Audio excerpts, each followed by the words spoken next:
చాలా హ్యాపీగా ఉందండి సెకండ్ టైం కూడా గెలిచి రావటం అండ్ అందులో విన్నింగ్ ఫినిష్ చేసి వచ్చాను సో చాలా హ్యాపీగా ఉంది. సెంచరీతో రికార్డ్ కూడా క్రియేట్ చేశారు. ఎట్లా అనిపించింది ఆ సెంచరీ చేసిన మూమెంట్? చాలా బాగుండే ఎందుకంటే మా నాన్న కూడా అక్కడ ఉండే అది కొట్టినప్పుడు ఇంకా స్పెషల్ ఉండే నాకు ఆ మూమెంట్ అండ్ ఫస్ట్ సెంచరీ కొట్టినందుకు కూడా చాలా స్పెషల్ మూమెంట్ అది నాకు.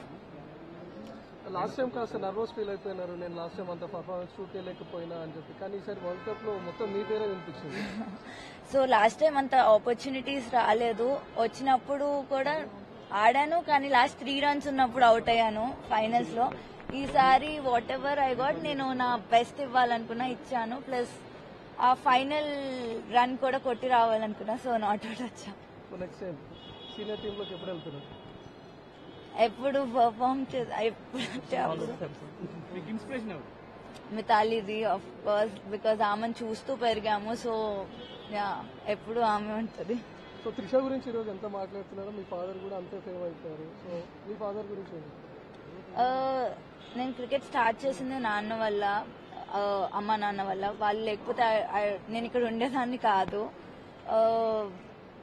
ఆయన చూపించిన డెడికేషన్ కానీ ఆయన చూపించిన ఏదన్నా ఆయన వల్లే ఇక్కడ ఉన్నాను. సో ఆల్ క్రెడిట్స్ వాళ్ళిద్దరికే వెళ్తాయి. అమ్మ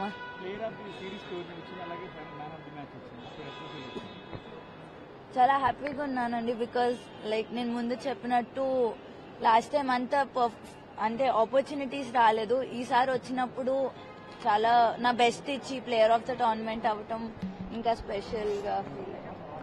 సో క్రికెట్ నేర్చుకున్న అమ్మాయిలకి ఏం చెప్తారు ఇప్పుడు? ఐ మీన్ అమ్మాయిలు కూడా స్పోర్ట్ ని ఒక కెరియర్ లాగా చూస్ చేసుకోవచ్చు. ఇట్స్ జస్ట్ నాట్ స్పోర్ట్ అన్నట్టు. ఇందులో కూడా మంచి కెరియర్ ఉంది, అమ్మాయిల్ని పంపొచ్చు. మేడం మన సబ్ కాంటినెంట్ పిచెస్ డిఫరెంట్ ఉంటాయి ఎలా ఉంటుంది మేడం? మీరు ఆడుతున్నప్పుడు ఎలా అనిపిస్తుంది? మన India pitches when to compare to Hyderabad and Tamil Nadu our stadiums కానీ పిచెస్ కానీ డిఫరెంట్ ఉంటాయి. మీరు అక్కడ మ్యాచ్ స్టార్ట్ అయినప్పుడు ఎలా ఉండే కండిషన్స్? అంటే వెదర్ కండిషన్స్ అక్కడ అంటే మేము ఫస్ట్ నుంచి ఆల్మోస్ట్ 1 year నుంచి మేము ప్రాక్టీస్ చేస్తున్నామండి కలిసి. సో మా కోచెస్ మాకు ముందే చెప్పారు ఇట్లాంటి వికెట్స్ ఉంటాయి, ఇట్లాంటి పిక్చర్స్ మేము ఆడతాము అని. సో దాని బేస్ పైన మేము ప్రాక్టీస్ కూడా చేసాము. సో మాకు దానివల్ల చాలా ఈజీ అయింది మాకు ఆడటం. ఆబ్వియస్ గా ఇండియా గెలవడం అనేది మన మొత్తం దేశంకి చాలా గర్వకారణమైన వస్తువు అది. ఐ మీన్ 2 సార్లు ఇండియా బ్యాక్ టు బ్యాక్ గెలిచింది, అది కూడా గర్ల్స్ 2 times గెలిపించినారు. It's a very proud moment for all of us. మీ ట్రైనర్ కూడా చెప్తున్నారు ధృతి కాంట్రిబ్యూషన్ చాలా ఉంటుంది, అసలు ధృతి చాలా ఎక్కువ కష్టపడుతుంది. సో నీకు అంటే ప్లేయింగ్ లెవెన్లో లేను అనేది ఏమన్నా అనిపించింది ఆ మూమెంట్లో, లేకపోతే నేను ఆల్రెడీ ఆ టీంలో ఉన్నాను అనే సాటిస్ఫాక్షన్? అంటే ఫస్ట్ ఒక 2 మ్యాచ్లు అనిపించింది అలా, బట్ దెన్ నాకేమనిపించింది అంటే ఏదైనా చేసి మన దేశం పేరు పైన ఉండాలి.